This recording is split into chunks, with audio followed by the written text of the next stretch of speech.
반갑습니다. 우리 토요 성경 공부 오신 여러분 주님의 이름으로 환영하고 기도하고 시작하겠습니다. 하나님 아버지 감사합니다. 오늘도 하나님 앞에 담대하게 나갑니다. 은혜의 보좌 앞에 나갑니다.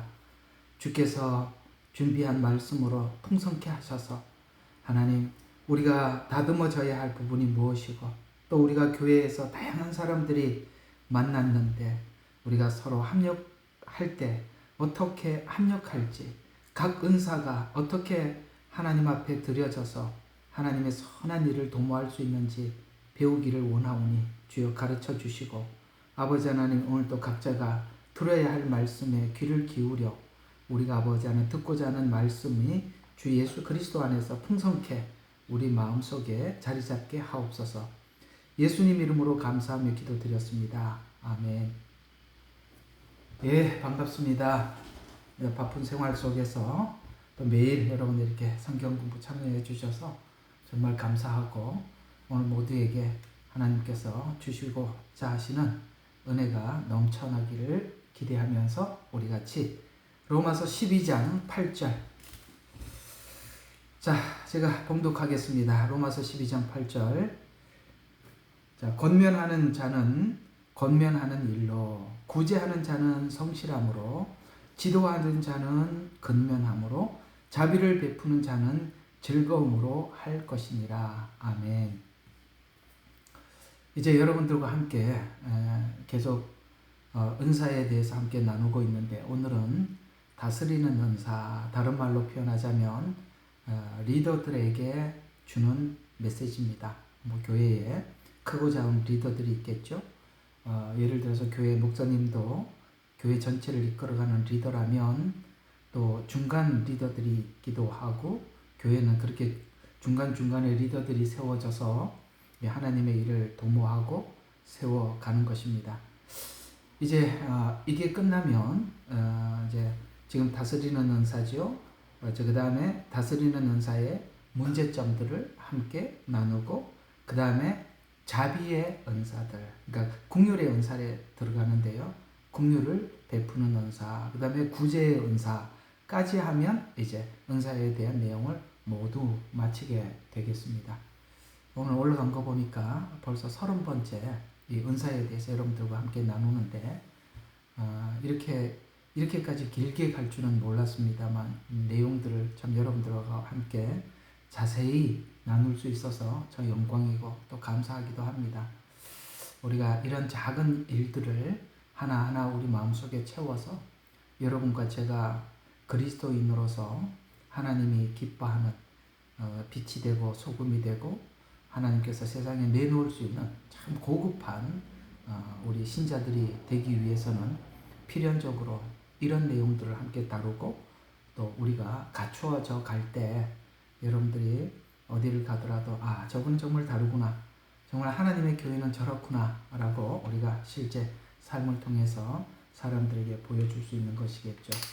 물론 남들에게 보여주기 위해서 하는 것은 아닙니다만, 우리가 그리스도인으로서 우리를 거룩하고 흠없게 하시려고 우리를 권하셨다고 말씀하고 있는데, 거룩하고 흠이 없으려면 이런 내용들을 우리가 관심을 가지고 하나님의 자녀들이 어떤 부분들에 대해서 거룩해야 되는지, 우리가 어떤 부분이 흠이 있는지, 우리가 뭘 교정을 해야 되는지 관심을 갖는 것은 당연한 일이고, 우리가 그런 당연한 하나님의 요구에 우리가 마음을 하나님 앞에 드리고 있기 때문에 오늘 이런 말씀도 여러분들에게 귀하게 찾아오게 될 줄로 믿습니다. 오늘은 이 다스리는 은사, 오늘 여기 본문에는 그렇게 나와 있습니다. 지도하는 자는 이렇게 나와 있고, 개역개정이나 다른 성경은 다스리는 자는 이렇게도 나와 있습니다. 다 하자가 없는 이야기들이죠. 우리는 이런 자들을 향해서 리더라라고 이렇게 호칭을 하기도 합니다. 이 리더에 대해서 우리가 함께 느헤미야를 중심으로 살펴보도록 하겠습니다. 참 하나님, 이렇게 은사를 공부하면서 바울이 가지고 있는 권면, 그 다음에 누굽니까? 예언의 은사, 그 다음에 구제의 은사, 이런 사람들을 한 사람 한 사람 예를 들어서 여러분들에게 소개를 하다 보니까 아마 여러분들도 이런 게 감이 잡힐 거예요. 그렇구나. 이 느헤미야서가 한 권의 책이었지만 은사라는 관점에서 보니까 이 사람은 참 하나님 앞에 이 다스림의 은사를 받았고 또 그런 은혜를 입어서 이렇게 성벽을 건축할 수 있었고 하나님의 일을 완수할 수 있었구나. 이런 측면에서 보니까 또 새롭게 보여지지 않습니까? 이게 단순히 한 설교를 만들어내는 이야기가 아니라 하나님께서 각양 은사들을 주셨는데 그 은사들은 어떻게 펼쳐질까? 라고 우리가 궁금해 했는데 이런 사람들의 예를 들어서 설명을 하다 보니 이런 은사는 이런 은혜가 있고 이런 실력을 갖추게 하나님께서 주셨구나. 이런 걸 보면서 여러분 자신들도 돌아보게 되고 또 교회 안에는 여러 가지 성향의 사람들이 모일 뿐만 아니라 또 하나님께서 하나님의 일을 하기 위해서 각양 은사를 가진 사람들을 모아주시는데 이 사람들이 이 교회 안에서 어떻게 그 은사가 펼쳐지는지를 또 우리가 이해하게 되고 또 하나 우리가 굉장히 간과해서 안 될 지금 굉장히 필요로 한 실제적인 이야기로 우리가 좀 설명을 한다면 예를 들어서 이제 우리 예레미야 눈물교회나 주생명 선교교회는 어쩔 수 없이 하나님께서 세운 저를 중심으로 여러분과 제가 함께 모여있는 공간 아니겠습니까? 그렇다면 참 중요한 것은 뭐냐면은 그 담임 목사에게 교회를 세우라고 명하셨고 그 담임 목사에게 하나님께서 어떤 은사를 주셔서 그 은사로 목회를 하게 하거든요. 어떤 목사님이든지 간에 다 있어요. 그런 은사들이 있어요. 그 있는데 우리 교회는 하나님 분명히 가르치는 은사를 제게 주셨고 이 가르치는 은사를 통해서 이 예레미야 눈물교회와 주생명 선교교회가 목양을 해나가고 있습니다.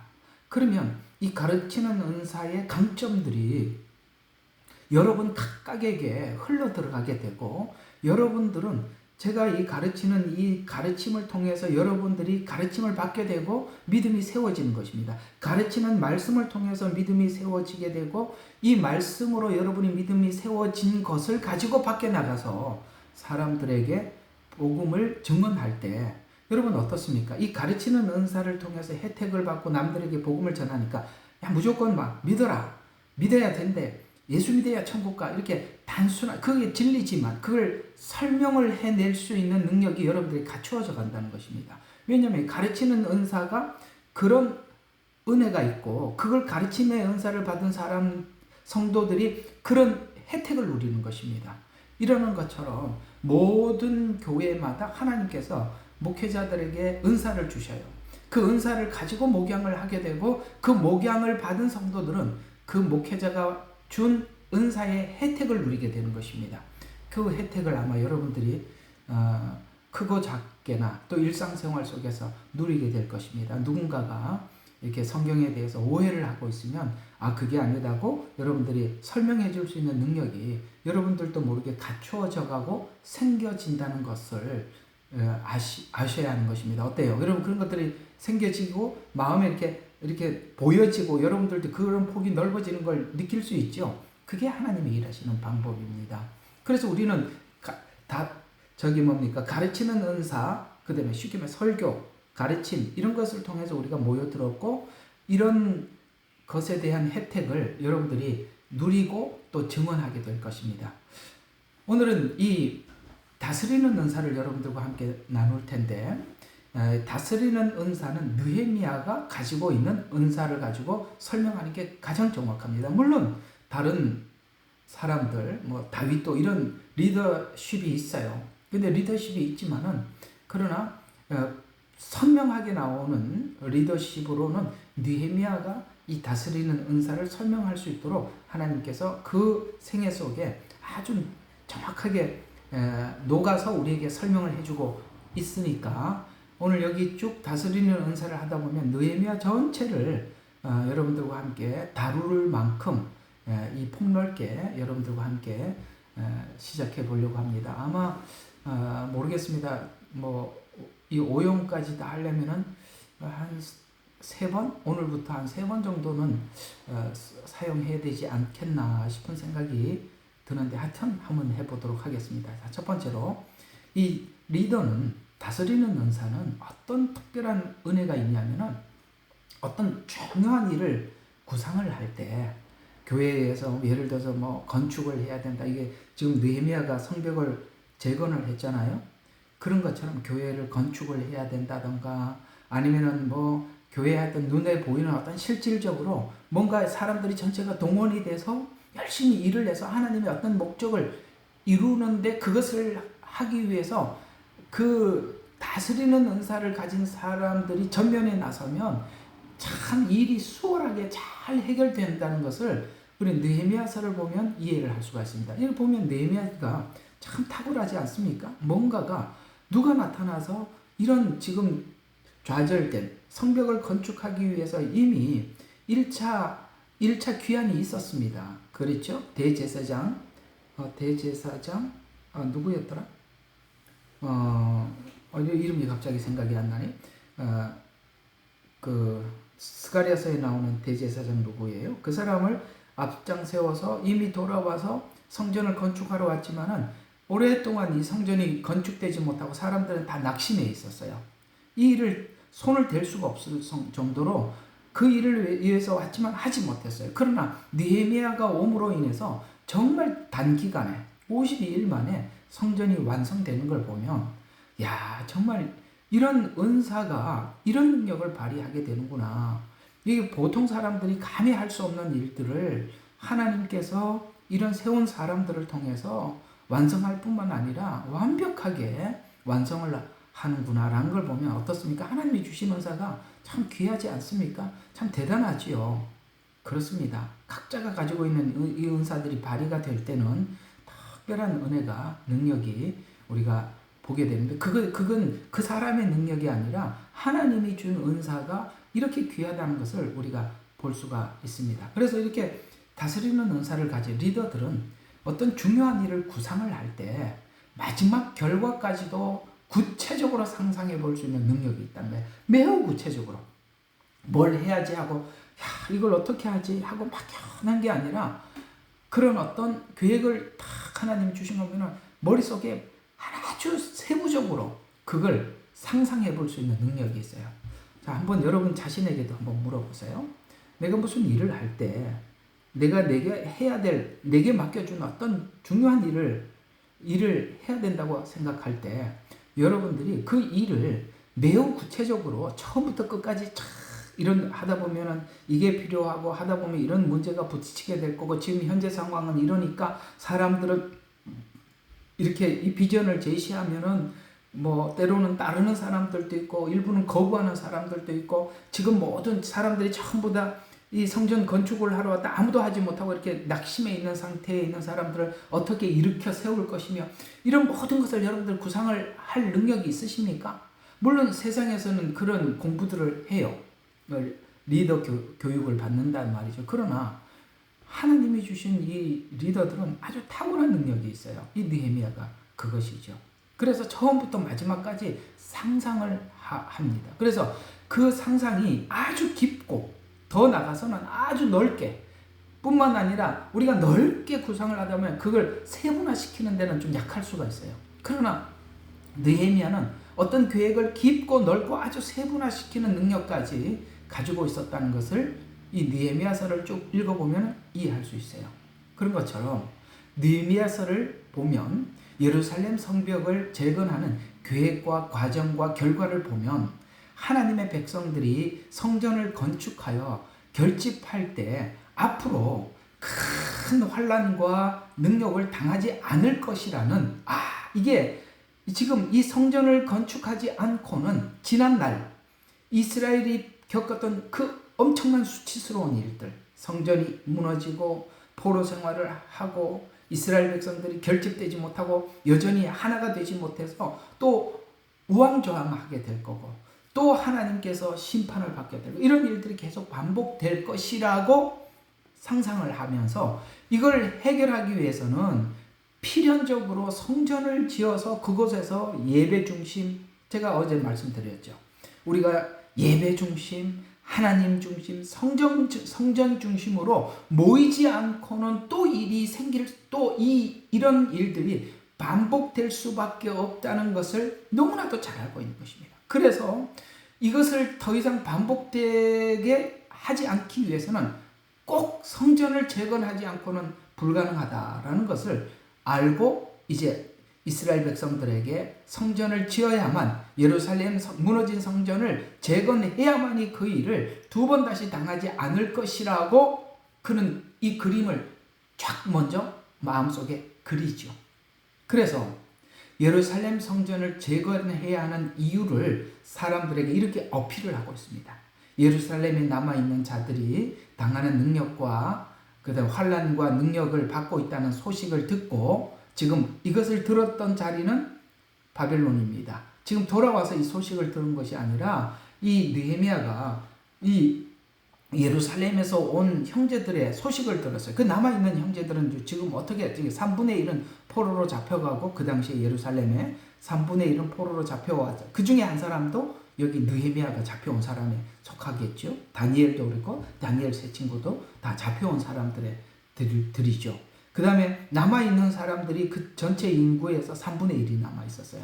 그러나 3분의 1은 그 전쟁 중 희생을 당했습니다. 그러니까 이제 고향에서 온 사람들이 사람들의 소식을 묻습니다. 지금 남아있는 우리 백성들은 어떠하며 예루살렘 성전은 어떠하냐라고 물었습니다. 그랬을 때 예루살렘에 남아있는 사람들은 지금 환난과 능욕을 당하고 있다라는 이 이야기를 듣자 느헤미야는 이제 이렇게 구상을 합니다.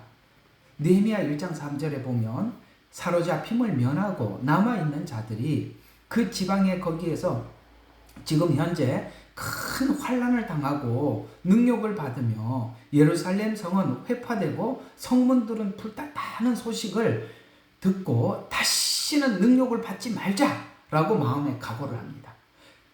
왜 성전을 재건해야 됩니까? 사람들을 불러 모으고 자기 명예를 위해서 하는 게 아니라, 이것이 성전이 회복되지 않으면, 여러분 그렇게 오늘 이 느헤미야서에서도 볼 수 있는 것처럼 여러분들이 교회를 중심으로 뭔가가 여러분의 신앙이 똘똘 뭉쳐지지 않으면 여러분 마음속에 있는 신앙심도 모래알과 같이 흩어지고 바람이 불면 날아가 버리는 것입니다. 여러분들과 리더가 왜 중요하냐면 리더가 있어야만이 그 리더를 중심으로 사람들이 모이는 거거든요.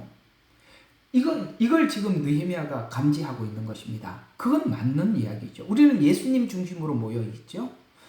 교회 중심으로 모여 있고 말씀 중심으로 모여 있습니다. 이런 중심이 분명하지 않으면 우리 신앙은 모래 같아서 흩어질 수밖에 없어요. 그래서 이 성전을 회복하고 재건해야 되겠다라고 이 느헤미야는 각오를 한 것입니다. 그래서 느헤미야 2장 17절에도 이렇게 말을 하고 있습니다. 너희가 보고 있거니와 우리가 당한 곤경은 예루살렘이 황폐되고 성문이 불탔으니 오라 우리가 예루살렘 성을 건축하여 다시는 능욕을 받지 말자. 아까 뭐였어요? 능욕을 받았다는 소식을 듣고 사람들을 불러 모아서 뭐라고 하니까 오라 우리가 예루살렘 성을 건축하자. 그리고 다시는 능욕을 받지 말자라고 비전을 탁 제시합니다. 여러분 이 리더는 비전을 제시하는 게 아주 중요해요. 교회를 가보면 우리 교회는 이런 교회입니다 라는 것이 그 교회의 비전을 제시해 놓은 거거든요. 그래서 그런 비전이 없는 교회는 뭔가가 우리 교회가 왜 세워졌으며 뭘 하기 위해서 세워졌는지 모르는 겁니다. 저희 교회는 그게 뚜렷하지요. 우리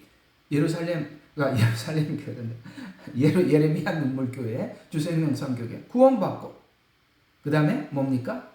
가족되어서 하나님께서 주신 사명을 감당하고 주님 오심을 기다리는 교회 설명한 겁니다. 우리가 함께 모여서 복음에 대해서 분명히 나누자. 그래서 구원을 받자. 그 구원받은 성도들은 한 가족이 되자. 가족이 되고 이 가족된 것을 우리끼리 먹고 사는 게 아니라 사도행전을 보니까 이 가족된 자들이 비전을 가지고 하나님 주신 사명을 가지고 열심히 살았다.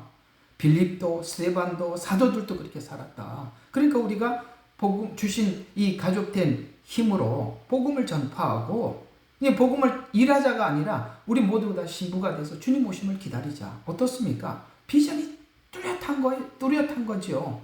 그러기 위해서 세부적으로 어떻게 해야 되느냐? 우리가 하나님 중심, 말씀 중심, 교회 중심으로 가야 된다. 이렇게 오늘 여기 누구죠? 느헤미야가 이스라엘 백성들에게 분명한 지난날 과거에 있었던 그 수치를 면하지 않기 위해서는 우리가 이렇게 해야 됩니다라고 비전을 뚜렷하게 제시합니다. 그래서 실제 현장을 파악하기 시작하고 성벽이 어느 정도 파괴되었는지 살펴서 건축 공사의 비용이 얼마 들어가는지 단계별로 어떻게 진행할지 파악을 합니다. 그래서 아까 말씀드린 것처럼 뭘 하려고 그러면은 뭘 정비를 하고 어떻게 준비를 해야 되는지 탁 한 번에 딱 보면은 쫙 그림이 이게 구상이 되는 능력이 있다고 말씀을 드렸듯이 느헤미야는 하나님이 주신 이 리더들은 그런 것을 구상해 볼 수 있는 능력이 있어요. 또 6장 느헤미야서 6장 15절과 16절에 보니까 결국은 이 비전을 제시하고 사람들이 이야기에 협력을 하게 되죠. 그래서 이렇게 이야기합니다. 성벽의 역사가 52일 만에 끝나네. 야, 정말 대단하지 않습니까? 52일, 2달이 안 걸렸어요. 지금 이들이 1차 귀환을 하고 지금 느헤미야를 중심으로 성전을 재건하기는 이 사이가 거의 20년 가까이 아무것도 못하고 이렇게 포기한 상태로 있는 걸로 제가 알고 있는데, 이렇게 이 정도 시간이 지나면 이 사람들이 다시 일어나기가 거의 힘들어요. 그럼에도 불구하고 느헤미야가 들어가서 비전을 제시하고 52일 만에 이 성전이 재건되었다는 것은 이건 정말 놀라운 일이잖아요. 결국 이 비전을 제시한 대로 완성이 되었습니다. 이 과정 속에 엄청나게 많은 어려움들이 있었지만 그 모든 것을 극복해 나갑니다. 여러분, 리더는 그걸 비전을 제시할 수도 있어야 되고 예상되는 문제도 예측할 수 있어야 되고 거기에 대해서 우리가 부딪히는 문제들을 감수할 수 있어야 되는 것입니다. 그게 리더죠. 정말 참 요즘 그 리더십을 많이 생각하게 하는 지금 현재 우리 국정 상황을 맞이했습니다. 자기만을 위한 리더와 정말 리더다운 리더, 우리가 너무 비교되지 않습니까? 이재명기와 윤석열이는 너무너무 비교되는, 정말 이렇게 비교가 되는 리더 너무 선명하죠. 자기를 위한 리더, 그 다음에 온 국민을 위한 리더. 다행히 이번에 저희들이 다스리는 은사, 리더에 관한 이야기를 하다 보니까 실제적으로 우리가 보고 있는 리더들을 통해서도 우리가 눈으로 보고 있으니까 많이 도움이 되리라 생각이 듭니다. 바로 진정한 리더란 오늘 느헤미야 같은 리더입니다. 전 참 윤석열 대통령 같은 리더십, 박정희 대통령, 이승만 대통령 같은 리더십은 정말 훌륭한 분들이십니다. 정말 그들은 리더예요. 오늘 느헤미야 같은 리더란 말이에요. 이런 것들 우리가 한번 생각해 보도록 하겠습니다. 그래서 오늘 여기 보면 느헤미야를 우리가 모두 보면서 야, 정말 저분은 하나님과 함께하는 리더구나라는 것을 우리가 단번에 눈으로 볼 수 있지요. 이와 같이 느헤미야에게 볼 수 있듯이 다스리는 은사를 가진 사람은 상황을 파악하고 재건을 구체적으로 파악하고 목표를 세워 백성들을 설득하기도 하고 동원해서 각자 사람들이 할 수 있는 기량을 마음껏 발휘할 수 있도록 세분화시켜서 각자가 할 수 있는 일들을 맡겨 결국은 이스라엘 백성들이 두 번 다시 이런 능욕을 당하지 않도록 아주 든든하게 세워가는 이런 능력이 이런 하나님이 세운 리더들에게 있더라. 자, 두 번째, 오늘 느헤미야를 통해서 볼 수 있는 것은 이제 목표한 일이 세워졌으면 매우 구체적으로 달성할 수 있도록 세분화되는 작업들을 나눌 수 있는, 아까는 큰 그림들을 그릴 수 있는 능력을 가지고 있다면은 리더는 뭘 할 수 있냐면은 이 그림을 완성하기 위해서는, 여러분, 그림이 그냥 한순간에 완성되는 게 아니라 그 그림을 완성시키기 위해서는 각 분야에서 조금씩 완성을 해서 그 그림이 완성이 되듯이 이것을 세분화된 작업들로 나눌 수 있는 능력이 있습니다. 느헤미야는 예루살렘 성벽을 재건하기 위해서 작업을 여러 그룹 사람들이 작은 부분들을 감당할 수 있도록 세분화시켜서 그 일을 맡겼어요. 느헤미야서 3장에 그 얘기를 하고 있는 것입니다. 그래서 그 각 성문과 성벽을 우리 세울 때 각 그러니까 족속들, 그러니까 집안별로 불러가지고 어떻게 하느냐면은 나누어서 맡깁니다. 너는 이 문을 맡고 너는 저 문을 맡고 이렇게 문을 서로 맡고 이 문부터 저 문까지 문도 세우고 성벽도 이 가문이 하고 그 다음에 이 다음 가문이 이거 하고 그 다음 가문이 그거 하고 이렇게 세분화시켰다는 것입니다. 이런 것처럼 이것을 나누어서 일을 맡겼습니다. 그래서 힘을 나누고 세분화시켜서 각자가 가지고 있는 기량을 마음껏 발휘할 수 있도록 조직을 짜는 능력이 있어요. 작업을 분할시켜서 종교인들은 종교인들대로 그들이 기도하고 또 그들의 어떤 영적 생활을 돕게 만들고 또 기술자들은 자기가 가지고 있는 기술을 발휘하게 만들고 장사꾼들까지 모두 참여하도록 동원시켰다는 거예요. 정말 대단하죠. 누구는 나는 뭐 이런 사람이네, 나는 저런 사람이네, 나는 이런 사람이네 이렇게 해서 나는 이 일을 할 형편이 안 된다 그렇게 이야기할 수도 있는 그런 사람들도 있었겠지만 그러나 그런 모든 사람들을 전부 다 동원시키는 정말 훌륭한 그런 리더십. 왜냐면 그렇게 이 교회 안에서 보면은 각자가 참 재능들이 있단 말이죠. 그 재능들을 활용할 수 있도록 이렇게 장을 만들어주는 이게 리더가 하는 일이죠. 우리가 모든 재능을 다재다능하게 다 가지고 있을 수는 없어요. 하나님께서는 각자의 필요에 따라서 조금씩 나누어 주었는데 그것을 사용할 수 있도록 장을 열어주는 것이죠. 바로 그런 능력이 오늘 여기 느헤미야에게 있다는 것입니다. 이렇게 하기 위해서는 왜 이렇게 해야 하는지를 사람들에게 분명한 비전을 심어 주어야만이 이 사람들이 모두 다 함께 참여하고 동원할 수가 있죠. 그래서 분명한 비전을 심어 주었기 때문에 가능했습니다. 사명의식을 분명히 해서 소명의식을 심어주는 큰 그림, 모든 성도들에게 예를 들어서 예레미야 눈물교회는 왜 세워졌습니까? 라고 물었을 때 리더인 저만 여러분들에게 대답을 하는 게 아니라 성도인 여러분들도 이 예레미야 눈물교회는 왜 세워졌는지를 모두 다 알고 사람들에게 소개해 줄 수 있을 만큼 우리가 모두 다 그걸 공유할 수 있어야 되는 거예요. 이해가 가죠?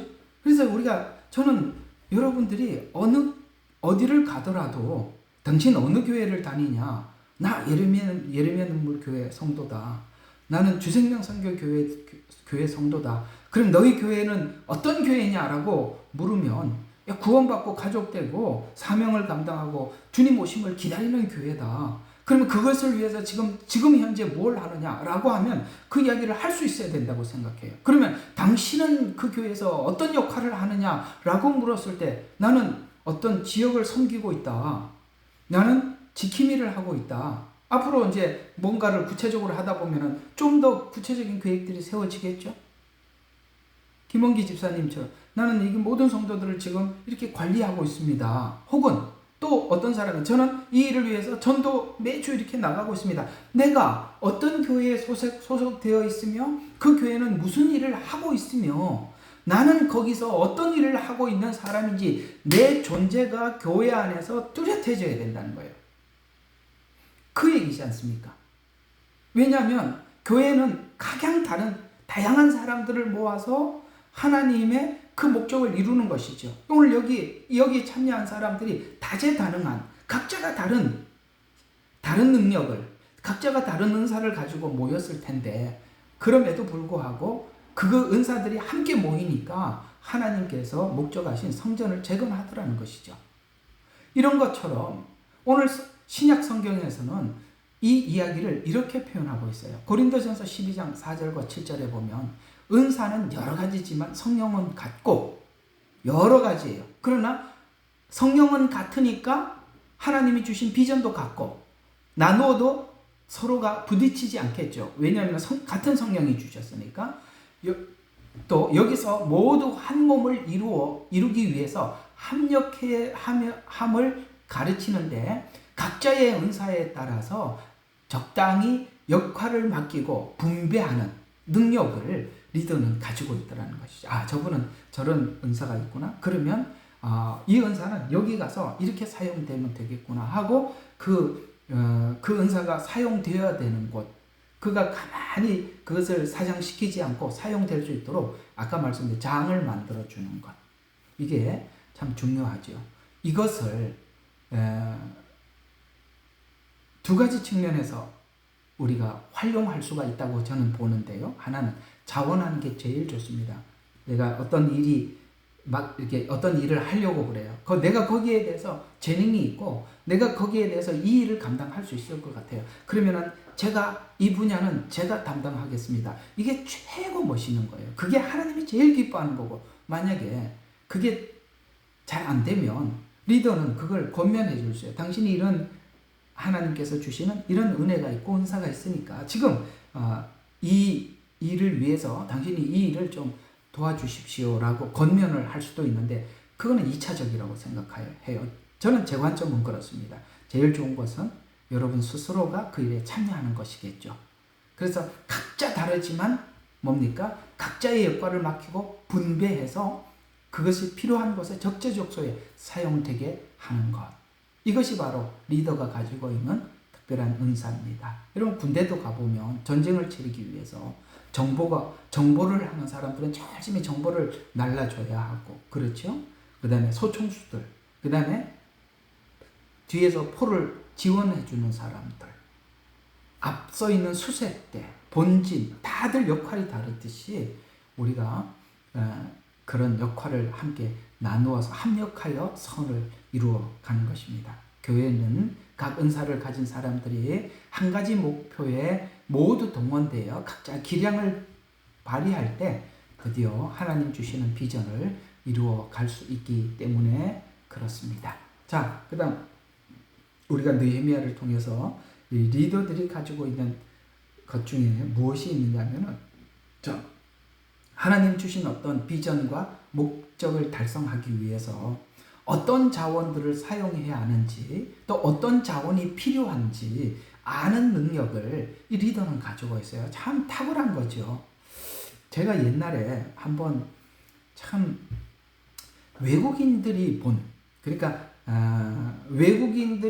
한국의 탁월한 세 사람, 그러니까 우리 한국 내에서는 이 세 사람이 아니고 뭐 다른 사람이라고 말할 수 있어요. 그러나 외국인들이 본 한국인들 중에 탁월한 세 사람을 꼽았어요. 우리가 여러분 아십니까? 옛날에 우리 밖에 나가서 외국인들에게 우리 현재 대통령 이름이 누구냐라고 물으면 몰라도 이 세 사람 이름은 알았다고 합니다. 하나는 조영기 목사님, 그러니까 기독교계에서는 워낙 세상에 너무 많이 알려진 분으로, 그 다음에 정주영, 그 다음에 이병철, 누구더라?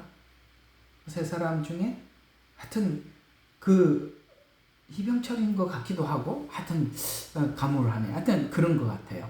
근데 왜 이 세 사람이 그렇게 알려졌냐면, 여러분 현대, 삼성, 그 다음에 그 누구죠?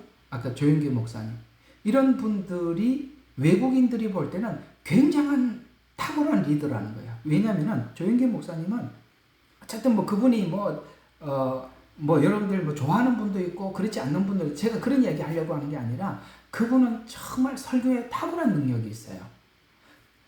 저는 여러분들에게 가르치는 은사다 보니까 했던 말 또 하고 세부적으로 설명하고 그러는데, 그분은 이렇게 짧은 메시지 한마디 툭툭툭 내뱉는 게 사람들로 하여금 이렇게 그 그러니까 긴장된 마음을 놓지 못하도록 집중할 수밖에 없도록 그야말로 계속 퍼붓는데 사람들이 그냥 혼이 나가서 넋이 나가서 듣게 만드는 정말 탁월한, 그러니까 외국인들이 평가하기로는 이게 100년에 한 번씩 날지 말지 하는 정말 탁월한 연설가다, 이렇게 사람들이 평가를 해줬거든요. 또 하나는 정주영 회장에 대해서는 외국인들이 어떻게 평가를 했냐면은, 여러분 아시다시피 우리 현대조선소가 세계적으로 인정받기 전에 이 이 배를 수주받기 위해서 외국에 가서, 여러분 옛날에 그 500원짜리 동전에 거북선이 있었잖아요.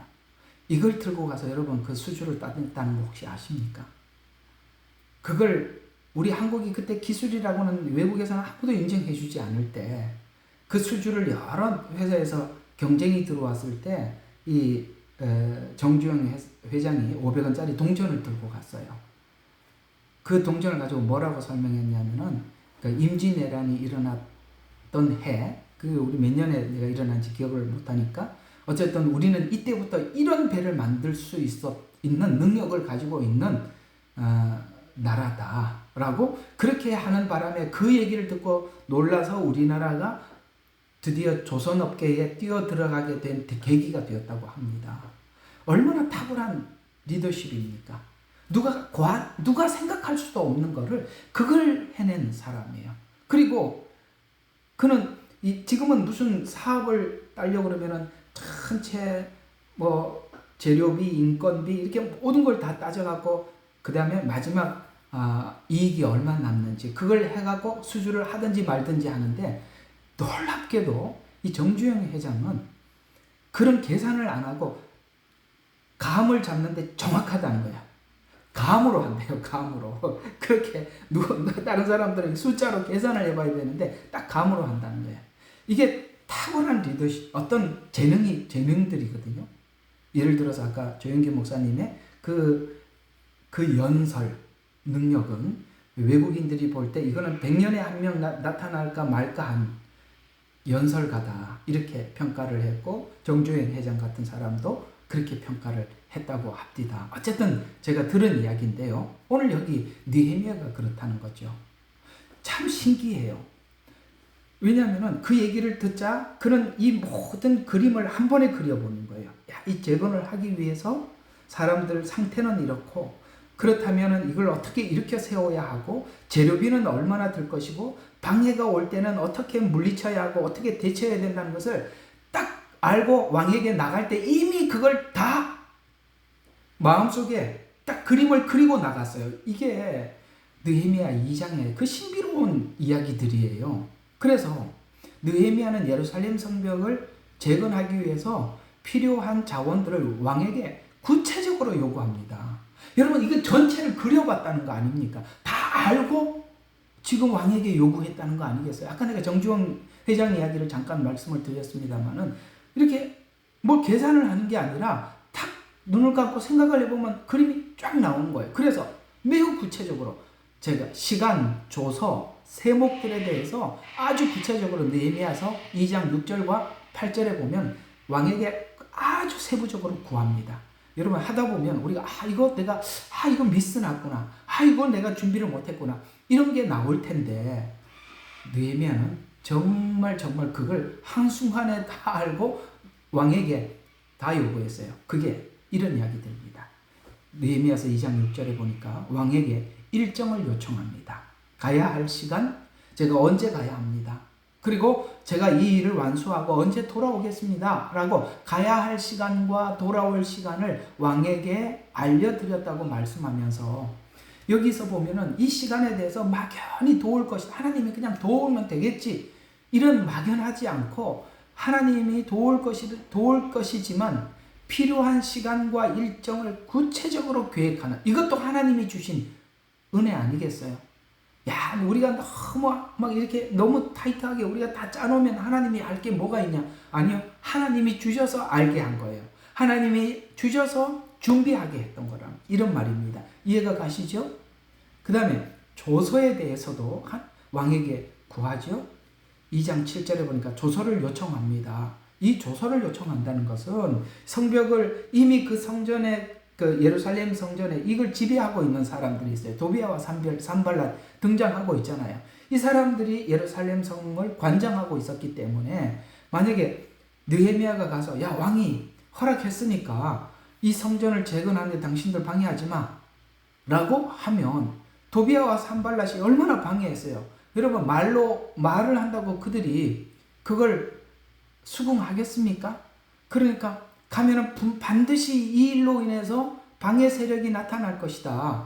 방해를 받을 것이다. 저항이 있을 것이다. 라는 걸 알고 왕에게 돌아올 시간을 얘기했을 뿐만 아니라 그 일을 완수하기 위해서 당신의 어인이 찍힌 그 고난, 내가 이 일을 완성하라고 왕이 나를 보냈다라고 사람들에게 증명할 수 있는 조서를 주십시오 라고 왕에게 요청을 했다는 것입니다. 그래서 조서를 요청해서 공식적인 권한을 확보합니다.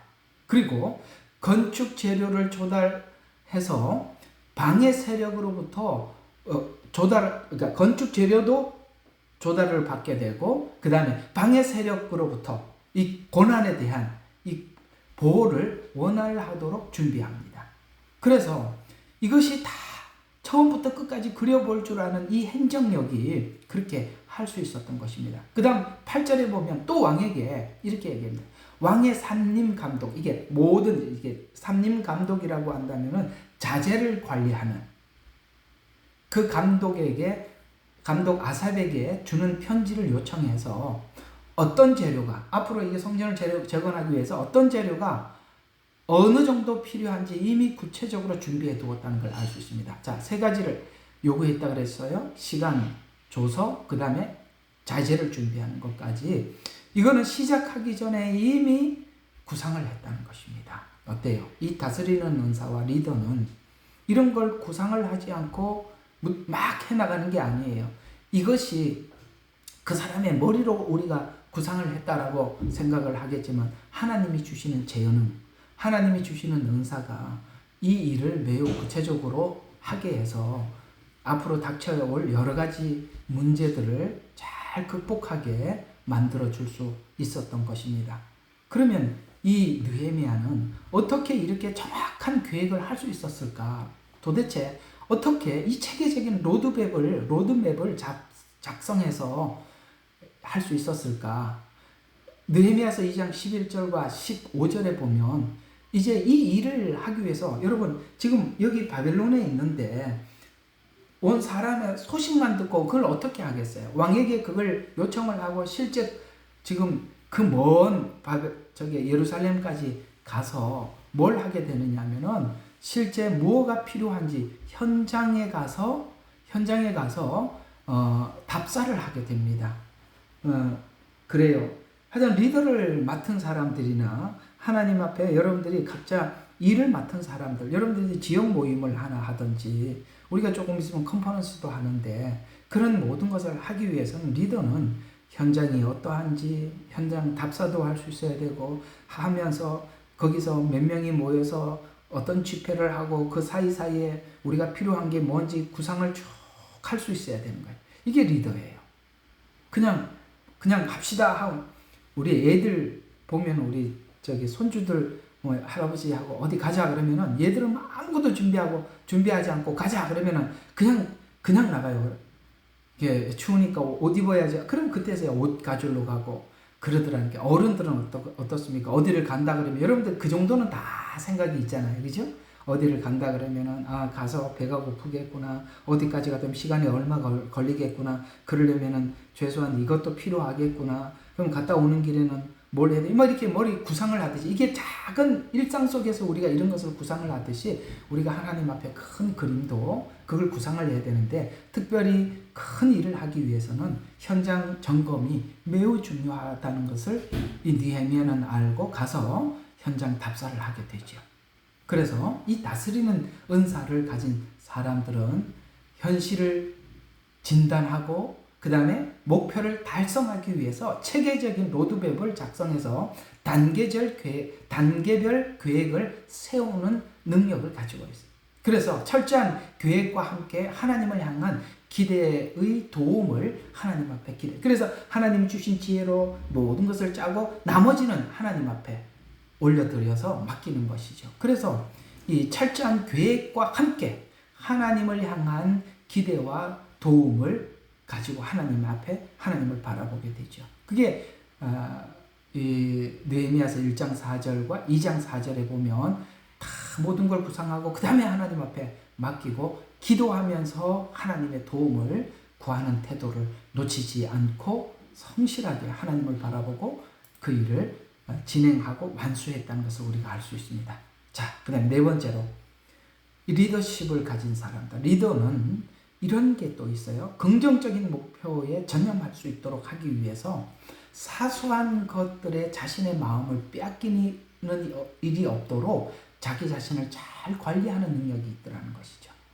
리더는 어디서 사단이 자꾸 리더를 무너뜨리게 하느냐면 사소한 일에 집착하게 만들어 신경이 쓰이게 만들게, 큰 일을 앞두고 자꾸 사소한 일에 신경이 쓰이게 만들어서 그 사소한 데 마음을 뺏겨서 정말 정작 해야 될 하나님의 일을 더 나가지 못하게 한다는 것이죠. 지금 하나님의 일을 해보니까 사단의 방해가 쉽게 말해서 권투로 말하면 잽이 자꾸 날아오는 거예요. 한 대 맞고 또 한 대 맞고. 중국을 갔더니 앞선 선대 선교사들이 이런 이야기를 해주시는 거예요. 중국에서는 한 방에 맞는 펀치보다는 잽을 조심하시라. 매일 두들겨 맞게 되는데 매일 두들겨 맞으면 나중에 일어설 힘이 없어진다는 거예요. 그리고 이 사랑해야 될 대상들을 더 사랑해야 되나라는 고민에 빠지게 된다. 그 잽이 뭔가 하고 봤더니 일상 속에서 나타나는데요. 와, 진짜 잽이 많더라고요. 하루 종일 스트레스 받는 거예요. 저희들 우리 한국 사람이니까 말을 하면 우리가 중국인처럼 유창하게 못하잖아요. 그럼 이 사람들이 금방 알아봐요. 처음에 잽을 맞는데 얼마나 화가 나는지 똑같은 물건을 마우스를 제가 여기 마우스가 있어요. 이 마우스를 하나 파는데 중국 사람에게는 10원에 파는데 우리가 살려고 그러니까 40원, 50원, 100원을 달라는 거야. 너 이렇게 저 사람한테 10원인데 팔고 왜 우리한테 50원 달라고 그러냐고 했더니 너는 외국인이니까 돈이 많으니까 돈을 더 많이 내라는 거예요. 이런 법이 어디 있냐 그랬더니 자기들 장사 파는 사람 마음이라는 거지. 아니 이런 일들이 한두 번 당해야죠. 똑같은 택시를 타도 삥삥삥 돌려갖고 데려다 화가 얼마나 나는지 몰라요. 이게 딱 들어보면 발음이 우리 여러분 있잖아요. 우리 외국인들 한국말 한다는 거 들어보면 얼마나 우습습니까? 그 사람들이 우리 중국어 하는 거 듣고 얼마나 웃었겠습니까? 바로 알아차리지 않았겠어요? 그러니까 자꾸 잽을 맞는 거예요. 자전거 갖다 놓으면 훔쳐가지. 택시 타면 돌아오지. 가게 가서 물건 사면은 덤탱이 쓰지. 너무너무 매일매일 스트레스 나고 누구를 만나도 경계에만 서는 거예요. 화가 나는 거예요. 잽을 계속 날아오는데 와 정말 힘들더라고요. 이런 것처럼 우리가 하나님 앞에 큰 목적을 가지고 하나님 앞에 시작을 했더라도 여러분 사단은요 계속 그 리더에게 잽을 날리는 거예요. 부인이 힘들게 하고 자식들이 힘들게 하고 누구가 자꾸 힘들게 해서 거기 마음이 뺏겨서 낙심하게 만들고 그냥 쭉 늘어지게 만들어서 아무것도 못하게 하는 거예요. 속지 말라는 거예요. 여기 느헤미야는 이 잽을 무진장 많이 맞았거든요. 자기 백성들에게도 맞았고 여기 있는 귀인들 쉽게 해서 부자들한테도 맞았고 자기 같은 동족들인데 뿐만 아니라 도비아와 산발라에게는 엄청나게 두들겨 맞았습니다. 계속 그렇게 맞았음에도 불구하고 그런데 마음이 뺏기지 않고 큰 거사를 위해서 뭡니까? 자기 자신을 절제하고 다스렸다는 것이죠. 그걸 하지 못하면 하나님이 주신 비전을 이룰 수가 없다는 거 우리 잘 알고 있잖아요. 빼앗기면 안 되는 거. 리더는 그런 사소한 데 마음이 빼앗겨서는 안 되는 것입니다. 느헤미야서 5장을 보면 그런 이야기입니다. 5장이 그런 이야기예요. 느헤미야는 예루살렘 성벽을 재건하는 그 자체의 일에 참여하지는 않아요. 가서 벽돌을 올리고 그다음에 물건을 나르고 이런 건 안 했어요. 참여하지는 않았지만 재정적인 어려움을 해결하는 것 같은 일을 통해서 일하는 사람들의 방해받는 것 없이 일하는 사람들이 마음껏 일을 할 수 있도록 뒤에서 보이지 않게 도와줬어요. 여러분 목사가 직접 가서 주일학교를 하고 뭘 하지는 않죠. 그러나 그 일을 하는 교사들을 그 일을 마음껏 할 수 있도록 뒤에서 돕는 일. 이게 리더가 하는 일이죠. 이게 바로 리더가 이 일을 해줘야 되는 거예요. 뭐 예를 들어서 이런 리더들은 정말 아닌 리더들이죠. 누구 주일학교 교사가 실수를 해요. 아이고 그따구로 하면 치워. 내가 할게. 이런 리더는 아니다 이 말입니다. 그거는 리더도 아니고 아무것도 아니에요. 못하는 사람들을 더 격려하고 또 실수를 나중에 뭡니까? 좀 더 발전하는 기회로 만들어주고 자꾸 사람을 키워나가는 것이죠. 이게 리더가 하는 일들입니다. 이 느헤미야는 직접 어떤 일을 하지는 않았지만 사람들이 일을 하는데 방해가 되는 일들을 뒤에서 다 이렇게 챙겨주고 막아줌으로 인해서 그 사람들이 일을 할 수 있도록 도와주었다는 것입니다. 이것은 바로 문제 상황 인식과 그러니까 어떤 문제가 그러니까 문제에 대한 상황 인식과 그 상황에 대해서 공감하는 이 능력이 탁월하다는 것입니다. 아시겠어요? 상황을 정확하게 파악하고 그 다음에 그것을 공감해서 그걸 공정하게 해결하는 능력이 탁월했다. 무슨 뜻이냐? 일에 참여하는 자들의 일부가 부유한 사람들, 느헤미야서에 보면은 정말 힘들었던 게 뭐냐면은 외부의 공격도 있었지만 내부의 힘든 일들을 이 느헤미야서가 쭉 기록을 하면서 이런 일들이 있었어요. 부유한 사람들에게 이 대부분 가난했으니까 부유한 사람들에게 착취를 많이들 당하고 있었어요. 그러다 보니까 사람들이 와서 이자를 내라, 원금을 갚아라, 돈을 빌려줬던 사람들이 자꾸 와서 일하는 현장에 와서 돈 내놔라, 돈 갚아라. 그러니까 이 지금 하나님의 일을 하는데 여기서 돈을 받고 일을 하는 건 아니었지 않습니까? 이 사람들이. 그러니까 돈을 갚을 능력이 없으니까 이 일을 하다가 돈 갚기 위해서 돈 벌러 가야 되는 거예요. 그러면 이 뒤에서 이 사람들을 여기 와서 성전을 재건하는데 자꾸 돈을 갚아라, 돈 빌려준 사람이 와서 원금을 내라, 이자를 내라 이런 일들을 이 느헤미야가 해결을 해주지 않으면 여러분 이 성전 재건을 할 수가 없잖아요. 그래서 이 착취당하는 사람들이 일에 전념할 수 있도록 그들이 지금 실제 가졌던 굶주림 정말 힘들었거든요. 사는 게 굶주림 또 혹은 사람들한테 빚을 져갖고 항상 빚쟁이들한테 시달렸어요. 그리고 이자를 내놓으라고 그래서 고리된 등으로 어려움을 겪었던 백성들에게 문제를 해결해 주어서 하나님의 일에 전념할 수 있도록 이 리더는 도와주었던 것입니다. 이와 같이 다스리는 은사를 가진 사람은 목표 달성을 위해서 장애가 되는 문제를 사소한 너 개인의 문제다라고 이렇게 개인의 문제로 여기지 않고 공동체 전체 문제로 확대했을 때 그 문제로 보이는 공감 능력 이해가 갑니까? 이 공감 능력이 떨어지면 리더가 될 수가 없어요. 예를 들어서 그가 이 일을 하면서 마음의 심적으로 엄청 고통이 있어요. 그것을 함께 마음속에 깊이 공감을 해야 뭡니까? 그가 상대방이 만족할 만한 해결책을 제시해 줄 수가 있는데 그 남이 그렇게 어려운 이야기를 해도 그게 뭔 얘기인지 알아듣지 못하는 리더라면 어떻게 상대방의 문제를 해결해 줄 수 있겠습니까? 그러나 느헤미야는 그런 문제들을 굉장히 깊게 공감하는 능력이 있었다. 느헤미야서 5장 6절과 11절이 그런 이야기입니다. 이런 문제가 목적을 향해 가는데 아까 말씀드린 굶주림, 빚, 사람들이 당하는 이 고통들이 하나님 주시는 이 비전, 이 목적을 향해 가는데 얼마나 큰 걸림돌인지 파악하고 이런 문제가 방치되지 않도록 적극적으로 느헤미야가 개입해서 해결을 했습니다. 그런 이야기들을 한번 쭉 보면 이런 이야기가 있어요. 느헤미야서 5장 7절에 보니까 귀족과 민장들에 대하여 책망을 합니다. 막 빚을 내라, 갚아라 라고 하는 이런 사람들에게 책망을 하면서 같은 하나님의 백성임을 강조합니다. 이 공감을 하는 겁니다. 이해가 갑니까? 야, 네가 부자냐? 네가 지금 민장이냐? 네가 어떤 권위가 있는 사람이냐? 야, 그러면 저기 일하는 그 사람들이 너에게 빚을 졌다고 하자. 그렇지만 같은 하나님의 백성이 아니냐? 이 공통 분모를 묶어낸다는 것이죠. 참 귀한 정말 탁월한 리더 아닙니까?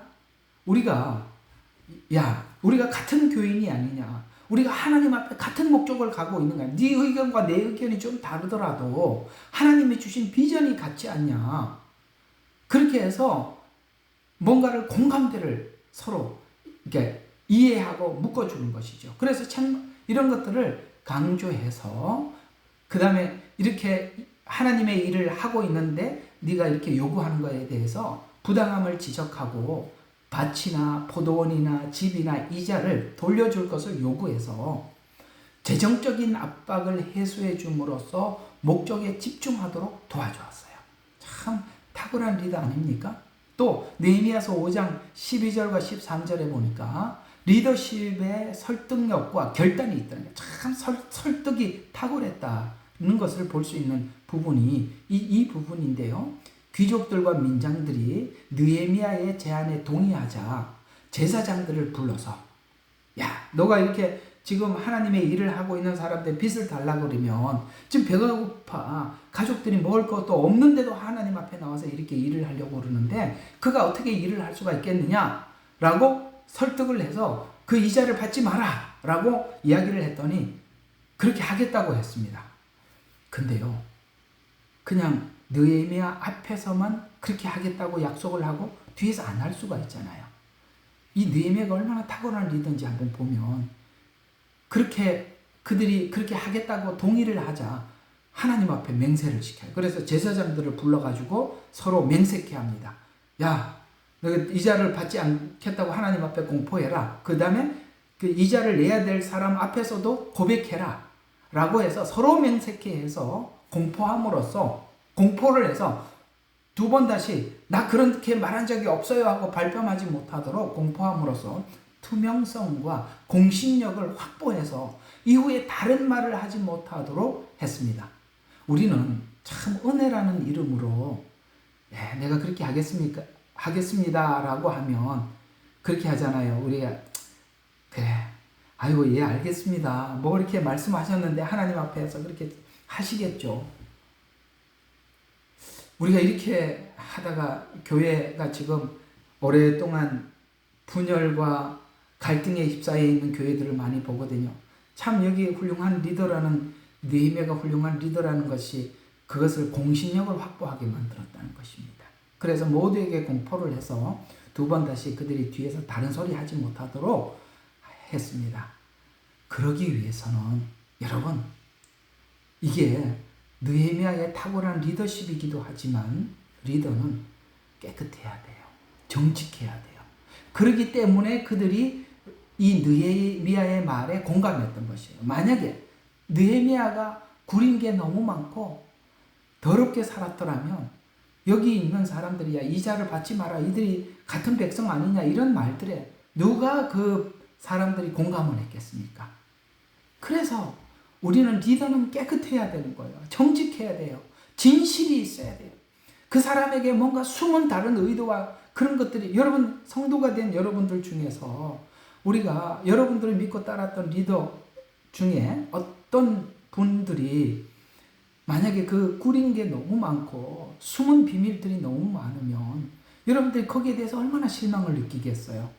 느헤미야는 정말 깨끗하게 살았고 청결하게 살았기 때문에 그런 말들을 모두가 공감하고 이 느헤미야의 말을 들었던 것입니다. 그래서 리더가 되기 위해서는 필연적으로 이런 위기가 올 때 중재를 해야 되는데 중재를 하기 위해서는 반드시 자기가 깨끗해야 돼요. 여러분 그래서 우리가 이재명이 같은 사람이나 민주당에 있는 이런 사람들 어쨌든 제가 오늘 그 보너스를 붙여드리니까 원래 그런 이야기예요. 요새 하도 속이 상해서 자꾸 그 얘기를 하게 되는데 그런 사람이 리더가 돼서 무슨 말을 믿을 수가 있겠어요. 하면 술수고 하면 거짓말인데 그런 사람은 절대 리더가 돼서는 안 되는 것입니다. 리더는 깨끗한 삶을 살아야 중재를 할 수 있다. 여기까지. 자, 다섯 번째로 자, 느헤미야는 어떤 리더십인가? 궁극적인 목표를 달성하기 위해서는 내부 혹은 외부로부터 오는 반발을 기꺼이 감수해야 돼요. 참아내야 돼요. 진짜 요즘 참 우리나라 참 훌륭한 리더 아닌 줄 알았는데 참 훌륭한 리더였죠. 그 엄청난 반발들, 저항들을 기꺼이 참았습니다. 느헤미야가 그걸 참았거든요. 자, 성을 재건하려고 노력하는 가운데 느헤미야는 내부 혹은 외부로부터 반대에 부딪혔다라고 느헤미야서 4장은 그 부딪힌 상황들을 잘 설명해 주고 있습니다. 그러면 이 느헤미야는 이 엄청난 반발들을 왜 참을 수 있었을까요? 첫 번째, 그의 사명과 목표가 확고했기 때문에 방해에도 물러서지 않았습니다. 그렇습니다. 하나님 앞에 자기의 부르심, 그 다음에 내가 무슨 일을 위해서 부르셨는지에 대한 소명의식이 뚜렷한 사람은 방해에 물러나지 않아요. 뭔가를 비전을 제시했다가 물러나는 사람들은 사명과 소명에 대한 의식이 불투명하면 언젠가는 이 저항 앞에 무릎을 꿇게 된다. 이 말입니다. 느헤미야는 무릎 꿇지 않고 뒤로 물러나지 않았습니다. 왜요? 하나님의 목적이 뚜렷했기 때문에. 그 일을 완수해야만이 두 번 다시 이스라엘 백성들이 이런 능욕을 당하지 않는다는 것을 알았기 때문에 비전이 뚜렷했다. 두 번째, 성벽 재건 후에 있을 백성들의 회복을 바라보면서 소망을 가졌기 때문에. 여러분, 예수님도 오늘 이 느헤미야, 예수님은 모든 은사의 주체자예요. 근데 예수님의 리더십을 보면은 그저 섬기는 리더 맞습니다. 그러나 예수님의 리더십은 어떤 리더십이냐면은 아무도 예수님이 십자가에 죽으셔서 받을 혜택을 아무도 몰랐어요. 아무도 몰랐어요. 제자들도 몰랐으니까. 거기 제자들 중에 누가 알아차렸습니까? 아무도 몰랐죠. 그러나 그 이후에 얻어질 예수님 십자가 지심으로 인해서 얻어질 인류의 죄사함과 구원의 은혜를 소망을 가지고 아무도 알아주지 않는 그 일을 완수함으로써 우리는 지금 그 혜택을 누리는 거거든요. 그 이야기를 요한복음에서 예수님이 이런 말씀을 하시죠. 얘들아, 내 마음속에는 십자가를 앞두고 십자가를 코앞에다 두고 했던 말이 그 말입니다. 내 안에는 기쁨이 있는데 이 기쁨을 헤아릴 수가 없고 형용할 수 없다. 여러분, 좀 있으면 십자가에 죽으셔야 할 분이 무슨 기쁨이 있겠습니까? 그러나 그 기쁨이 무엇인지 밝혔을 때 제자들은 아무도 몰랐지만 어떤 기쁨입니까? 예수님께서 십자가에 죽으심으로 우리의 죄가 용서함을 받고 예수님이 십자가에 죽으시고 부활하심으로써 이제는 우리가 잃어버렸던 생명을 찾을 걸 생각할 때 제자들이나 아무도 몰랐지만 예수님만 알고 있었던 소망이죠. 오늘 리더는 이 외부로부터 엄청나게 오는 그 반발과 어려움을 참아내는 이유가 뭐냐? 훗날 성도들이 누려야 될 은혜와 혜택을 그려보는 거예요. 해보니까 그래요. 여러분들은 잘 몰라도 언젠가 우리 모두 다 하나님 앞에 섰을 때 주생명 선교교회, 예레미야 눈물교회가 구원받고 하나님 앞에 섰을 때 그렇구나, 내가 바른 길을 왔구나, 내가 정말 구원의 길을 제대로 잡고 왔구나 라고 그때 그 환희, 그 기쁨, 그 외침을 생각해 보는 거죠. 지금 당장 사람들에게 칭찬받는 걸 생각하는 것이 아니라 미래를 생각하는 거죠. 바로 느헤미야는 사람들이 이게 왜 그렇게 회복이 돼야 되는지 느헤미야만큼 아는 사람이 아무도 없어요. 예수님만큼 아는 사람이 아무도 없었어요. 바울이 그 고생을 하면서 왜 이방인의 사도가 되려고 했습니까? 온 이방인들이 구원을 받을 뿐만 아니라 이방인들이 돌아와야 자기 민족이 구원을 받는 이 큰 그림을 누가 알아차리겠습니까? 누가 그걸 이해하겠냐 이 말이에요. 그 리더만 알고 있는 거죠. 그래서 뭘 할 수 있었죠? 엄청난 핍박과 방해를 견딜 수 있었던 것입니다. 바로 이 소망이 그것을 견디게 했던 것이거든요. 그러면 하나하나 보면 외부의 반발에 관한 이야기가 느헤미야서 4장 8절과 18절에 나와 있어요. 여기 보면 도비아와 산발랏이 함께 모여서 협공을 합니다. 이상하게도 도비아와 산발랏은 평상시에 사이가 좋지 않을 수 있었어요. 성경에 보면 헤롯과 그렇죠? 그 다음에 제사장들과 서기관들과 이 사람들이 전부 다 당파 싸움을 하고 서로 간에 사이가 엄청 안 좋은 사람들인데 예수님을 십자가에 못 박는 일이 앞에 서서는 모두가 하나가 되더라. 아시죠? 그런 것처럼 말이죠. 우리가 사단의 세력들은 또 자기의 기득권을 갖기 위해서 서로가 싸웁니다. 아마 프리미언스도 그러고 앉아있을 겁니다. 그러나 하나님의 일을 방해하는 데는 하나가 되더라. 도비아와 산발랏이 그랬던 것처럼 말이죠. 그래서 둘이 협공을 하는 것입니다. 그러나 그렇게 위협을 가했지만 정면으로 돌파하면서도 목표를 포기하지 않았다는 것입니다. 8절에 보면 예루살렘을 치고 요란케 하자라고 그들이 슬로건을 예루살렘을 쳐라 그리고 요란케 하자. 무슨 말입니까? 흩어지게 만들고 루머를 계속 만들고 이간질시키는 것입니다. 여러분 교회는요 정말 그렇습니다. 이 안에 들어와서 무슨 주장을 하든지 이 안에 들어와서 이간질시키고 사람들을 헷갈리게 만들고 저와 여러분을 갈라놓고 성도와 성도 사이를 갈라놓고 이건요 도비아와 산발랏이 하는 짓이에요. 우리가 모두 아까 말씀드렸죠. 각양은사가 달라요. 성향이 달라요. 우리가 같은 사람들이 모일 수는 없는 겁니다. 나는 성경을 이렇게 보고 다 이렇게 이해를 하고 있는데 다른 사람은 좀 다르게 이해를 하더라. 그럴 수 있는 것입니다. 그러나 한참 배우다 보면 우리 모두가 하나가 되는 거고 같은 믿음을 가지게 될 날이 올 겁니다. 그때까지 우리가 서로 이해해주고 기다려야죠. 중간에 파고 들어와서 갈라내는 거 그거 사단이 하는 짓이죠. 도비아와 산발랏이 그랬고 아가서에 보면 포도원을 허는 여우를 잡아라고 했습니다. 왜요? 꽃이 피었거든요. 조금 있으면 여러분들이 열매를 맺을 거예요. 근데 사과나무는 꽃을 피우고 난 뒤에 거기에 열매를 맺거든요. 그런데 꽃이 피었다는 것은 열매를 맺기 직전이에요. 이때가 너무 중요한 시기예요. 그 시간에는 여우가 팔짝팔짝 뛰는 시간이란 말이에요. 여러분 이 안에 들어와서 하나님께서 우리 만나게 해주셨다. 이걸 믿으시고 기다려야 돼요. 중간에 아찔아찔 딴 생각이 날 수 있어요. 그건 유혹이에요. 물리치시고 하나님이 만나게 해주셨다면 내가 이 안에서 하나님께서 나에게 주시고자 하는 것이 있겠지. 내가 얻을 것이 있겠지. 믿으셔야죠. 기다려야죠. 그게 열매가 맺기 전에 필연적으로 도비아와 산발렛이 협공을 해서 칩니다. 요란케 해서 유루머를 퍼뜨리고 이간질시켜서 사람들과 서로 손가락질하고 욕하게 만들어서 나누어지게 만들더라. 여러분 정말 힘들죠. 여러분 우리끼리 같은 이야기를 나누면 얼마나 좋겠습니까?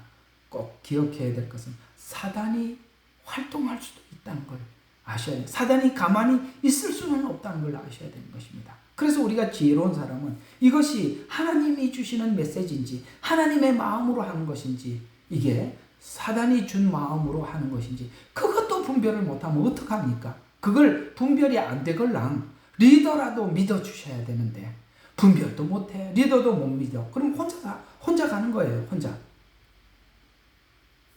요란케 하자. 치자. 그때 느헤미야는 4장 9절에 이렇게 대처를 했어요. 현실과 현재 대처하는 방법과 영적으로 대처하는 방법을 동시에 사용했다는 게 이게 특별한 방법이에요. 무슨 뜻입니까? 기도와 실천을 병행해서 대처했습니다. 영적으로는 기도했습니다. 참 대단하죠? 한쪽으로는 영적으로 대처했어요. 또 하나는 뭐합니까? 파수꾼을 세웁니다. 이해가 가죠? 한 손에는 기계를 잡고 한 손에는 병기를 잡았더라. 병기는 뭡니까? 대적을 물리치는 데 쓰고 기계는 뭡니까? 일을 하고. 여러분 일만 계속하고 뒤에서 막 공격을 하면 우리가 어떻게 일을 할 수가 있겠어요? 그런데 또 한쪽으로는 방어만 하면 어떻게 일을 하겠어요? 이 두 가지를 병행을 하더라. 탁월한 리더 아닙니까?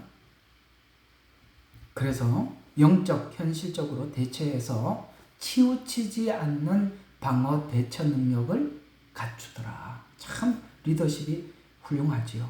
또 하나 내부의 반발이 있었습니다. 아까는 외부의 반발, 도비아와 산발랏의 반발이라면 우리가 또 하다 보면 내부 안에서도 반발이 많아요. 자, 어떤 거냐?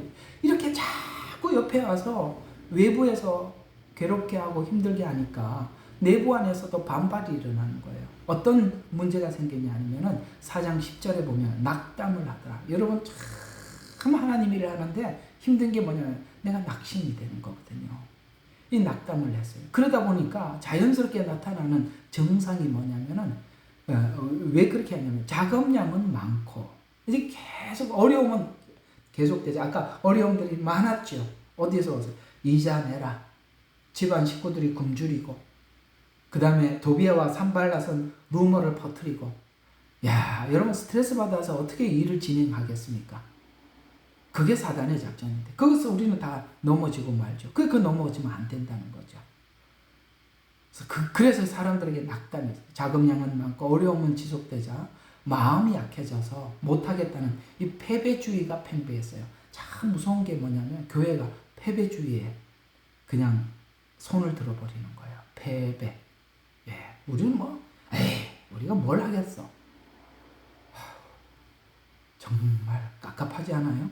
우리가 뭘 하겠어? 내가 뭘 하겠어? 이 패배주의. 참 무서운 이야기죠. 11절과 12절에 보니까 대적이 침입해 올 것이라는 소문에 무서워서 여러 번 우리가 돌아가자 이런 이야기를 했을 때 느헤미야는 대처를 했습니다. 어떻게 대처했느냐? 4장 13절과 18절에 보면 이 낙담, 우리는 돌아가자 이런 패배주의에 이렇게 했어요. 새로운 전략과 의지를 재정비했습니다. 전략을 다시 짜더라. 그리고 의지를 재정비. 왜냐하면 돌아가자고 한 사람들에게 다시 한번 비전을 심어줘서 의지를 재정비해야 되겠죠. 그래서 이 두려움과 낙담, 외부에서 공격하고 그 다음에 스스로 마음에 낙담이 되는 것을 해결하기 위해서 어떻게 구체적으로 했냐면 가족 단위, 족속 단위로 사람들을 가장 낮고 높은 곳에 배치해서 서로가 서로를 지켜주도록 해주어서 두려움으로부터 지켜주도록 정비했다. 무슨 뜻일까요? 제가 그래서 자꾸 지역 모이라는 거예요. 여러분 우리가 뿔뿔이 흩어져 있으면은 패배주의에 물든단 말이에요. 혼자 방구석에 앉아가지고 뭘 하냐 말이야. 이불 쓰고 만세 부를 거예요? 맨날 이불 뒤집어 쓰고 기도만 하실 겁니까? 이렇게 같이 모이게 하는 거예요. 가족별로, 지역별로 모여서 서로 나누게 하는 거예요. 그리고 서로가 지켜주게 만드는 거예요. 함께 힘이 되고 내 이야기를 들어주기도 하고 남의 이야기를 하기도 하고 이렇게 함으로써 이 패배주의, 낙심과 두려움으로부터 지켜주더라. 어떻습니까? 이 굉장히 중요한 거 아니에요? 모이는 거? 모여가지고 서로가 대화를 해야죠. 같이 같은 길을 가고 있다는 것을 확인시켜줘야죠. 그렇게 함으로써 우리는 우리 스스로의 약함으로부터 일어설 수가 있는 거거든요. 멋진 대처 아닙니까? 그래서 두려움으로부터 지켜주도록 정비했고 진정으로 두려워해야 할 대상은 도비아와 산발랏이 아니라는 것을 분명히 가르쳐주고 있습니다. 보세요. 우리가 뭐 때문에 이불 밑에서 만세 부르고 이불 밑에서 기도하고 있죠? 저 바깥에서 도비아와 산발랏 같은 강한 힘이 밀려 들어오기 때문에 그런 거 아니겠어요? 그러다 보니까 너희들이 정말 두려워해야 될 대상은 도비아와 산발랏이 아니라고 4장 14절에 이렇게 해요. 너희는 대적을 두려워하지 말아라. 대적은 도비아와 산발랏입니다. 지극히 크고 두려우신 주를 기억해라. 진짜 두려워해. 예수님도 그런 말씀을 하셨죠. 육체를 죽이는 사람을 두려워하지 말고 육체와 함께 영혼을 멸하는 하나님을 두려워하라고. 우리는 당장 눈에 보이는 사람을 두려워하는데 그까짓 거 해봐야 우리 목숨밖에 더 걷어가겠습니까? 그러나 하나님은 어떤 분이십니까? 우리 영혼을 영원히 지옥에 던질 수 있는 분이십니다. 진짜 두려워해야 될 것은 사람이 아니라고 두려워해야 할 대상이 누구인지를 정확하게 찝어서 설명해 줌으로써 그들은 두려움을 도비아와 산발랏의 두려움으로부터 탈출할 수 있었던 것입니다. 또 이렇게 이야기해 줬습니다. 하나님을 두려워해라. 그 다음에 이 일이 너희 자녀와 집을 위한 일이라고 격려해 주었습니다. 그렇습니다. 지금 성전을 재건하는 일은 당신들 자신을 위해서 하는 거예요. 자기 신앙을 위해서 하는 거예요. 여러분, 우리가 어떤 지역을 맡은 리더가 됐다. 아니면 어떤 일을 우리가 맡아서 감당을 할 때, 이거 뭐, 어떤 주생명 선교 교회에서 맡겨준 일이다. 그게 아니라, 여러분 사명은 여러분 자신과 여러분 가정을 위해서 하는 것입니다. 맞지요? 여러분이 이 사명을 감당하면서 여러분 신앙이 지켜지는 거거든요. 그런 것처럼 우리가 오늘 여기 느헤미야는 분명히 말해서 이 일은 너희와 너희 집을 위한 일이다 라고 이야기를 했고요. 또 너희들이 이게 성전을 건축하는 것은 단순히 성전의 벽을 건축하는 것이 아니라 하나님의 영예와 가족 안전을 위해서 싸우는 것이다 라고 이렇게 정확하게 누구를 위해서 일하는 것인지를 말해 주었습니다. 사단은 이렇게 거대한 하나님의 큰 일이기 때문에 방해를 안 할 수 없어요. 맞잖아요. 여러분, 지금 현재 있는 저들의 시국에서 나타나는 이 저항들이 자기들이 지금까지 공든탑을 쌓아 올렸는데 그들이 자기 스스로 발로 차고 무너뜨리고 가겠습니까?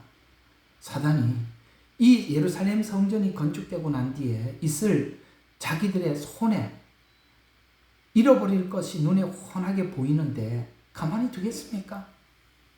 그러니 방해하는 것이 하나님께서 왜 안 막아주십니까가 아니라 방해받는 것이 당연한 거라는 거예요. 그러니까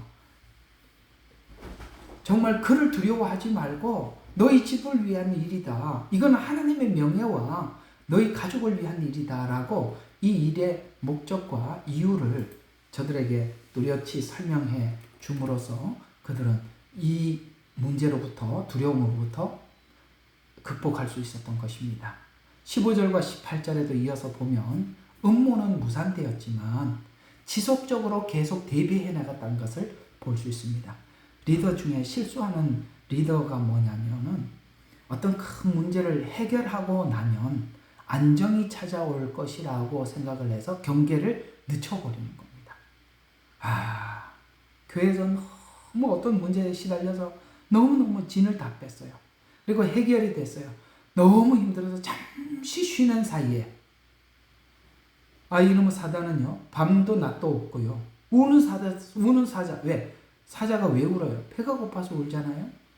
우는 사자와 같이 삼킬 자가 어디 있나 하고 그 중에 빠진 사람이 누구냐고 딱 보는데 고생했다 좀 쉬자 하고 아주 그냥 경계를 늦추고 쉬는 사람이 있어요.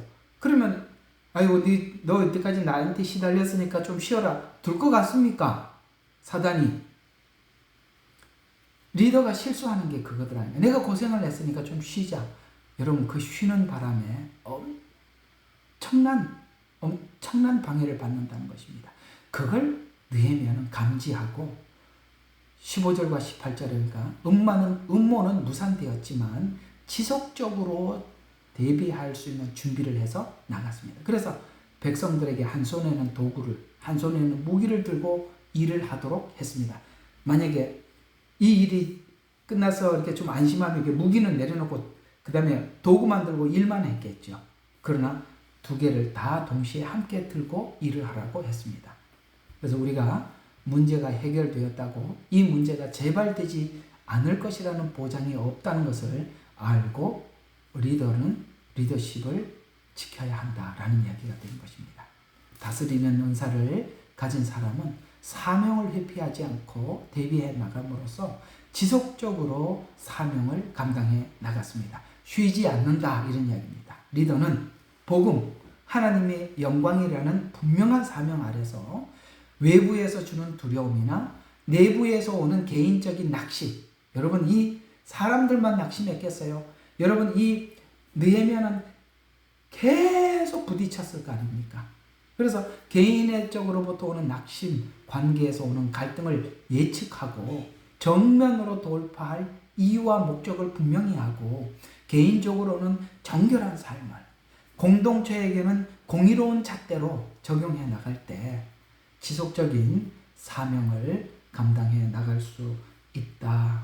오늘 여러분에게 가르치는, 다스리는 은사를 9가지를 준비했는데 뭐 여기까지밖에 못할 거 네 가지 하고 오용 문제까지 이제 다음에 좀 들어가도록 하겠습니다.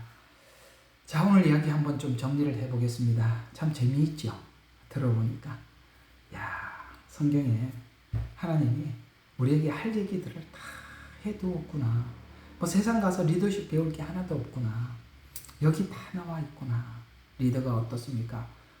리더십 강의하는 사람들 참 훌륭하게 강의하시는 분들이 있는데 들어보면 감동스럽지만 어때요? 오늘 느헤미야 리더십 들어보니까 엄청 감동스럽지 않으세요? 이게 진짜 진정한 리더라는 것도 확인이 되지요? 그래서 여러분 성도들은 각 개개인이 맡은 한 부분을 일을 하고 자기 말만 하지만 리더는 전체를 보아야 하고 전체의 문제를 감지하고 그걸 어울려서 그러니까 잘 어울리도록 다스려야 합니다. 때로는 하다 보면 왜 나한테는 이렇게 신경을 안 쓰고 나한테는 그렇게 까칠하게 나올까 라고 생각하지 마시고 항상 그걸 생각해야 돼요. 어린애들은 자기에게 안 해준 것만 생각하고 어른이 되면 전체를 위해서 저럴 수밖에 없었구나 라는 것을 우리가 이해하게 되지 않습니까? 그렇죠? 그래요. 사람들은 다 자기 중심에서 생각을 하지만 진짜 리더가 되기 위해서는 전체를 보는 안목을 가져야 하고 전체를 다스리는 리더가 어떤 결정을 했을 때는 이 모든 것을 감안을 해서 저렇게 결정을 내릴 수밖에 없어서 그렇게 했구나라고 이해하는 마음이 중요하지요. 사랑하는 여러분, 오늘 이 다스리는 은사 이 내용을 함께 나누면서 여러분에게도 좀 더 깊고 속 깊은 성장이 여러분 마음속에도 있어지기를 한번 기대해 봅니다. 기도하고 마치겠습니다. 하나님, 다스리는 은사 곧 리더십에 대해서 우리가 함께 나누어 보았습니다. 하나님이 주시는 리더는 참 느헤미야를 통해서 관찰해 볼 때 탁월하고 훌륭합니다.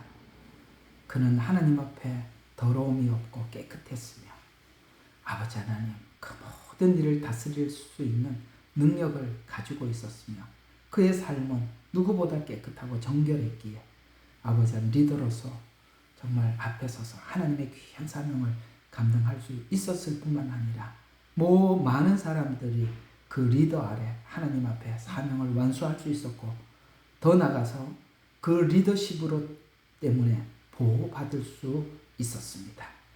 예수님은 섬기는 리더로 이 땅에 오셨고 섬겨주셔서 오늘 우리에게 이런 큰 은혜와 혜택을 누리듯이 오늘날도 하나님께서 세운 종들의 리더십을 통해서 참 교회가 여러 가지 은혜를 함께 누리고 나누고 있습니다. 하나님, 우리가 서로를 귀히 여기고 존중할 줄 아는 그런 우리가 공동체가 되도록 축복하여 주시옵소서. 감사드리옵고 예수님 이름으로 기도드립니다.